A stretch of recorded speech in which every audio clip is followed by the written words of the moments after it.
यावेळच्या निवडणुकांमध्ये ज्याला ज्याला जे जे तोंडाला येईल ते बोलत राहिलेला आहे. मग आकडेवारी माहिती करून घ्यायची नाही, परिणाम माहिती करून घ्यायचे नाही. काल माननीय उद्धवजींनी विदर्भातल्या एका सभेमध्ये अत्यंत हास्यास्पद आरोप मोदीजींवर केला की अरे शेतकऱ्यांनो, 1 लाखाचं खत जेव्हा तुम्ही वापरता त्यावेळेला 18% जीएसटी म्हणजे 18,000 रुपये तुम्ही सरकारला म्हणजे मोदींना देता, त्यातले 6,000 रुपये ते तुम्हाला शेतकरी सन्मान निधी म्हणून देतात. अहो उद्धवजी, शेती कधी तुम्ही केली आहे का? शेतकऱ्याला खत किती रुपयाचं लागतं तुम्हाला माहिती आहे का?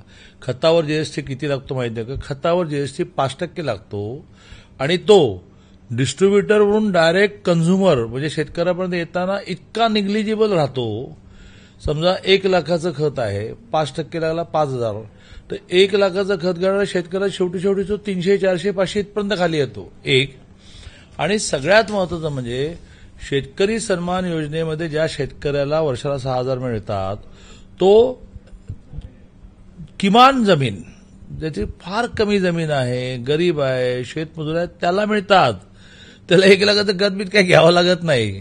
आणि सगळ्यात महत्वाचा मुद्दा की ज्यावेळेला 1 पोतं किंवा 45 किलोची 1 बॅग ज्या वेळेला शेतकरी घेतो तर त्याला 266 रुपये द्यावे लागतात 45 किलो बॅगला.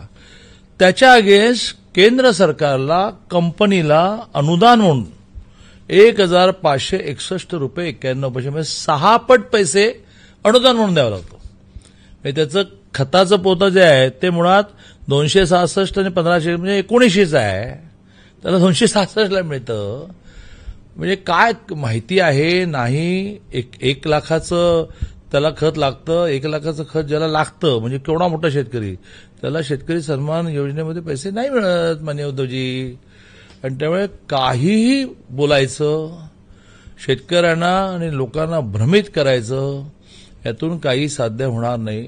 पुन्हा एकदा एका वाक्यात स्टॅटिस्टिक मांडायचं झालं तर रासायनिक खतांवर 5% जीएसटी आहे.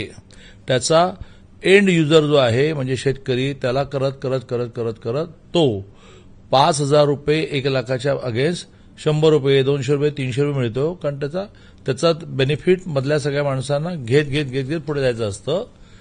आणि प्रत्यक्षामध्ये जे पोतं 266ला मिळतं त्याच्या 6 पट म्हणजे 1500 समथिंग म्हणजे 1,600 रुपये सरकारला शेतकऱ्याला त्या खतापोटी अनुदान म्हणून कंपनीला द्यावं लागतं.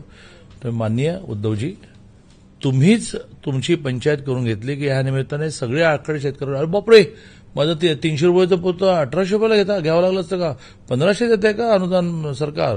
अरे बापरे, 18% 5% आहे का? आणि मला हार्डली 200, 300, 400 इतकाच जीएसटी बसतो का? हे त्याला माहिती नव्हतं, ते या निमित्ताने माहिती करून दिलं. जय हिंद, जय महाराष्ट्र.